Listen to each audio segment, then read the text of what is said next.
Hello, beautiful souls.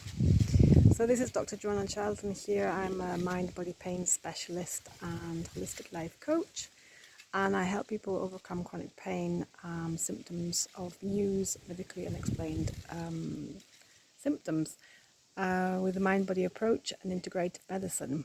So I'm going to talk today a little bit about knowing doing gap. So there are a lot of people in my community who know about the mind-body syndrome, the TMS, or what's it called?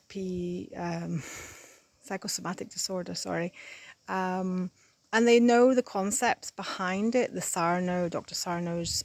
They've perhaps read Dr. Sarno's books, or they've been in this world for a while. They've had they go on YouTube and look up various different mind body specialists or whatever. So and the one thing that I find with my clients, the biggest pitfall is the knowing doing gap. So it's, yes, you know about all these, you might know about these concepts, how the brain works, how the brain reprograms, how the brain programs pain and feels pain, and all these concepts for within this field. But the problem is that they usually, or until they do, start changing their physical, mental, emotional, and spiritual habits, or certainly some of those, not all of them at once, there is very little pain relief. So this is really important because if we don't actually change anything, if we don't change these habits, we are not tapping into our subconscious mind, which is basically the bottom of the iceberg, right? You're using your conscious brain. Your knowledge is in your brain, is in your conscious brain, but we actually live 95% of the time from our subconscious mind. So you are not, you're not tapping into this powerhouse, right? So changing habits, changing micro habits, what I called micro habits that heal, helps to really build, this, new habits into your daily lives.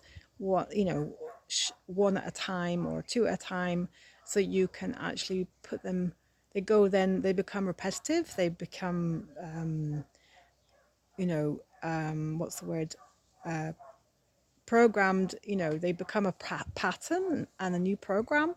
And so therefore they no longer, you no longer have to think about them, and you just do them, and it becomes a habit of thought. For example, with gratitude, you're much more, I built in a habit of gratitude into my life about 4 years ago, and I do it daily, and this is, started to build and expand the gratitude that I have in my day with micro moments of bliss. Or it could be a habit, emotional habit, where you start to learn to regulate your body on a daily basis. Today I got triggered about something, and I was very angry with my previous partner, who we've consciously uncoupled from, and so we spend a lot of time with my daughter and him together. But he triggered me. I took responsibility for my trigger. I owned it, and immediately I went outside. I just got my anger out. I just did some tapping. I have some videos on tapping and do some movement, and I was able to shift this 7 out of 10 really, really angry feeling in about 5 minutes, not even 3 minutes, I would say. So that was really, really amazing. I mean, that was a great win for me today. I'm able to shift my emotions so much faster, take responsibility for them. I'm just talking about the habits that we have that create our daily lives. So and then of course there's the physical habits. So what do you eat? How do you eat? When do you eat? What do you drink? When do you drink? How do you drink? These are physical habits. So I'm just here in this beautiful sunny afternoon in Crete, sharing this because I think it's really, really important. Yes, there is lots of knowledge, lots of understanding. We can do lots of understanding. Knowledge is power only if we put that knowledge into practice. So with that, I will love you and leave you. And if you like this video, please follow and share. And I'll be back on here soon. Bye for now.